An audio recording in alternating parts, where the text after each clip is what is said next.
भारत की economic policy क्या होनी चाहिए, भारत की फॉरेन पॉलिसी क्या होनी चाहिए, भारत की खेल नीति क्या, ये इसके लिए सरकार है।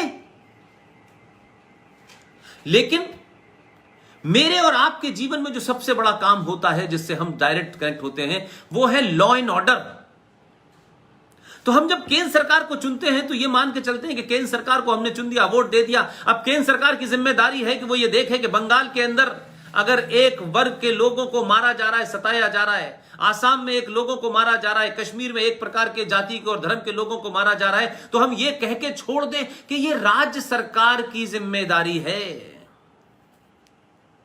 तो हमने वोट केंद्र सरकार में इसलिए दिया था कि हमारा जान माल की सुरक्षा हो, कोई दंगाई, कोई जिहादी मेरे भाई को, मेरी बहन को न मारे, मेरी आस्थाओं को ठेस न पहुंचाए।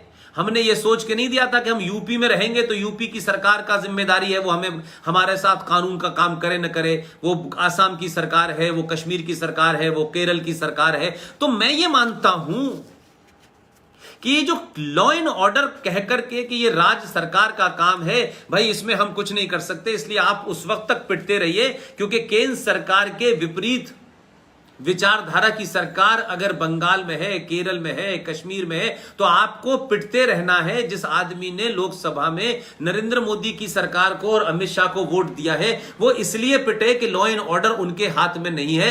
तो भाई मैं ये मानता हूं कि जो गलती सरकारों ने की है, जो संविधान में की है, इसको बदला जाए।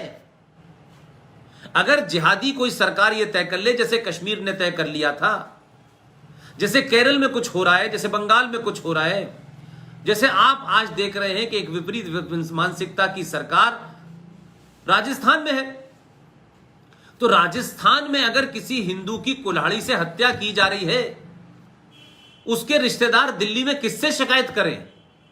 क्योंकि राज्य सरकार का एजेंडा है कि वो किसी खास मजहब के मानने वालों में उसकी ज्यादा आस्था है और सनातनियों में नहीं है। तो वोट हमने केंद्र में देश को चलाने के लिए दिया था। अगर लॉ एंड ऑर्डर उसके हाथ में नहीं है, फॉरेन पॉलिसी उसके हाथ में है, तो फॉरेन पॉलिसी से मेरा और आए आम आदमी का क्या लेना देना है? वो तो सरकारें वर्ल्ड की राजनीति के हिसाब से तय करती हैं। लिहाजा मेरी ये मांग है कि सरकार और देश में इस बात के लिए ताकत लेनी चाहिए कि कहीं ऐसा प्रावधान करें कि पूरे देश के लॉ एंड ऑर्डर पर कितना और कितना नहीं यह तय तो हो सकता है। कम से कम जब मजहबी दंगा हो, जब कम्युनल वायलेंस का मामला हो, तो उस पूरे क्षेत्र को केंद्र सरकार के अपने नियंत्रण में लेने का अधिकार हो। और यह ना हो कि जब हालात खराब हो जाएं और केंद्र सरकार वहां इंटरवीन करना चाहे, और केंद्र की जब वहां फौजें जाएं, केंद्र की जब वहां सीआरपीएफ जाए, तो राज्य सरकार किसी मजहब और जिहादियों को अपीज करना चाहती है, और वो ये जानती है कि जो केंद्र की फोर्सेस हैं वो शायद राज्य सरकार का ऑर्डर न माने, इसलिए राज्य सरकार उन केंद्र सरकार की फोर्सेस को उतरने ही नहीं देती, उतरने के बाद उनको काम नहीं करने देती। तो ये देश चलेगा कैसे?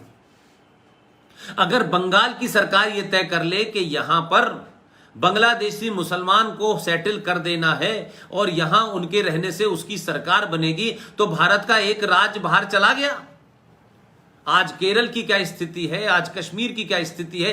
तो ये जो राज्य सरकार को एक ऐसा अधिकार दे दिया है कि वो ये तय करेगा कि राज्य के अंदर का लॉ एंड ऑर्डर वही मेंटेन करेगा, तो मुझे लगता है कि इस पे विचार होना चाहिए और ऐसे कुछ प्रावधान रखने चाहिए। सरकार को हटाने के प्रावधान की तो बात जब होगी जब सरकार में वो तमाम सारी चीजें संवैधानिक तौर पे होंगी, लेकिन लॉ एंड ऑर्डर को लेकर के कुछ जरूर मापदंड तय होने चाहिए कि एक स्थिति में केंद्र सरकार उस इलाके को अपने नियंत्रण में ले ले, सिर्फ लॉ एंड ऑर्डर के एंगल से, और राज्य की पुलिस जो उस सरकार के अधीन काम करती है, उस सरकार के दबाव में काम करती है, अपनी जिम्मेदारी पूरी नहीं करती, जो आईपीसी है उसके तहत काम नहीं करती, जो पुलिस का मैंडेट है उसके तहत काम नहीं करती, तो कैसे उस एरिया को टेक ओवर किया जाए, या किन हालातों में केंद्र सरकार को सीधे तौर पर, तत्काल तौर पर, बिना राज्य सरकार की इजाजत के वहां पर चीजों को ठीक करने की ताकत हो, इस पे विचार होना चाहिए। और मैं कहता हूं कि ये राज्य सरकार जो है लॉ एंड ऑर्डर की बात कह करके अपने राज्य में दंगा कराती है, एक धर्म विशेष के लोगों को यानी मुसलमानों को अपीज करती है, खुलेआम छूट देती है, हिंदुओं को पकड़ती है, हिंदुओं को झूठे केसेस में फंसा देती है, उनकी हत्याओं को दबाती है। तब ऐसे में केंद्र सरकार की जिम्मेदारी है कि केंद्र सरकार अपने उस नागरिक को बचाए जिसे उसने भारत की नागरिकता देने का अधिकार दिया है, और उस अधिकार के तहत उस नागरिक से कुछ वसूलने का भी अधिकार उसके पास है। तो वो नागरिक जो केंद्र को अपने इनकम टैक्स देता है, केंद्र के बनाए कानून को मानता है, भारत की प्रभुसत्ता में यकीन रखता है, लेकिन क्योंकि वो किसी एक ऐसे राज्य में रह रहा है, वहां की सरकार कोई दूसरे विचारधारा की है तो उसकी हत्या करती है, तो वो केंद्र की तरफ देखेगा या राज्य सरकार की तरफ देखेगा, इस पे भी विचार होना चाहिए। मैं समझता हूं कि बहुत सारे चीजें हैं, जैसे मैंने कहा कि जय साईं दीपक साहब हैं, बेहतरीन आदमी हैं, बहुत बढ़िया हमारे दोस्त हैं, बहुत बड़ा काम कर रहे हैं, और इस वक्त सुप्रीम कोर्ट में लड़ाई लड़ रहे हैं कि ये जो भारत में जितने भी मंदिर हैं, चाहे वो प्राचीन हो चाहे आधुनिक हो, इन मंदिरों पे चढ़ने वाला जो आप भगवान को अपनी आस्था से जो पैसा चढ़ाते हैं, उस पैसे का 70 से 80% सरकार के खाते में चला जाता है। लेकिन मज़ारों पर, गुरुद्वारों पर और दूसरी जगह चढ़ने वाले पैसे को सरकार नहीं लेती है। तो सरकार का काम नहीं है कि वो मंदिरों के पैसे से देश चलाए। अगर सरकार मंदिरों के पैसे से चला रही है तो फिर मंदिरों पे पैसा चढ़ाने वालों के विशेष अधिकारों का भी ध्यान रखे, फिर उन्हें कोई विशेष अधिकार भी मिलना चाहिए। यानी हमारे मंदिरों पे चढ़ने वाला पैसा भी मूसा को जाएगा, दुजाना को जाएगा, कश्मीर की जिहादी सरकार को जाएगा, केरल को जाएगा, बंगाल को जाएगा, मारे भी हम जाएंगे, हमारा फौजी भाई भी भारत के कश्मीर के मुसलमान आतंकवादियों के हाथों में मारा जाएगा, जिहादियों के हाथों में मारा जाएगा, और हम ही पैसा देंगे, हम ही इनकम टैक्स देंगे, हमारे मंदिर का चढ़ावा जाएगा। ये नहीं होगा।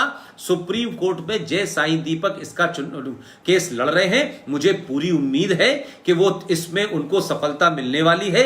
इस कोविड की वजह से सुनवाई डिले हो गई है। और दूसरी बड़ी खबर यह है कि कुछ लोगों ने इस देश में, यह पहला देश है, जब आप कहते हैं इटली तो इटालियन, जब आप कहते हैं अमेरिका तो अमेरिकन, जब आप कहते हैं जर्मनी तो जर्मन, तो जो वहां की बहुसंख्यक होते हैं उनके नाम से वहां के लोग जाने जाते हैं, देश जाना जाता है। लेकिन ये एक ऐसा तथाकथित देश है कि इसे इंडिया भी कहते हैं, इसे भारत भी कहते हैं, इसे हिंदुस्तान भी कहते हैं। कुछ लोगों ने अच्छा काम किया है, मैं उन्हें नहीं जानता। यह जरूरी नहीं है कि हम किसी राष्ट्रवादी को जब तक न जाने, उस सनातनी को जब तक निजी तौर पे न जाने, तो उसके बारे में बोलने से हमें कोई रोक सकता है। कुछ लोगों ने सुप्रीम कोर्ट में यह प्ली डाली है, PIL डाली है कि ये जो इंडिया है इसे रिप्लेस करिए, और इसे रिप्लेस करके इसका एक नाम होना चाहिए। ये 4-4, 3-3 नाम नहीं होने चाहिए। लिहाजा इंडिया को हटाओ, भारत एक नाम रखो। इसके ऊपर कल 2 जून को सुप्रीम कोर्ट में सुनवाई होने वाली है। यह सुनवाई 4-5 दिन पहले होने वाली थी, लेकिन उस वक्त चीफ जस्टिस साहब किसी कारण से कोर्ट अटेंड नहीं कर पाए। 2 तारीख को होगी। मैं आप सब युवाओं से कहता हूं कि इन खबरों को पढ़ें, इन खबरों पे निगाह रखें, इन खबरों पे क्या हो रहा है इस बात का ध्यान रखें कि देश की पहचान भी एक होनी चाहिए, देश का संविधान भी एक होना चाहिए, देश के कानून भी एक होने चाहिए। जब ये सेकुलर है, जब ये धर्मनिरपेक्ष है, तो ये माइनॉरिटी कमीशन क्यों है, माइनॉरिटी मिनिस्ट्री क्यों है, ये मदरसे अलग से क्यों चल रहे हैं? एक शिक्षा नीति होनी चाहिए, एक संविधान होना चाहिए, एक पहचान होनी चाहिए, एक ही वोटर कार्ड होना चाहिए, एक ही आधार कार्ड होना चाहिए। तो फिर भारत का नाम एक ही क्यों नहीं होना चाहिए? इसलिए भारत का नाम, भारत की पहचान आज 1947 से नहीं है। भारत के संविधान के आर्टिकल 1 में लिखा हुआ है, इंडिया दैट इज भारत। यह भारत 1947 को नहीं पैदा हुआ है।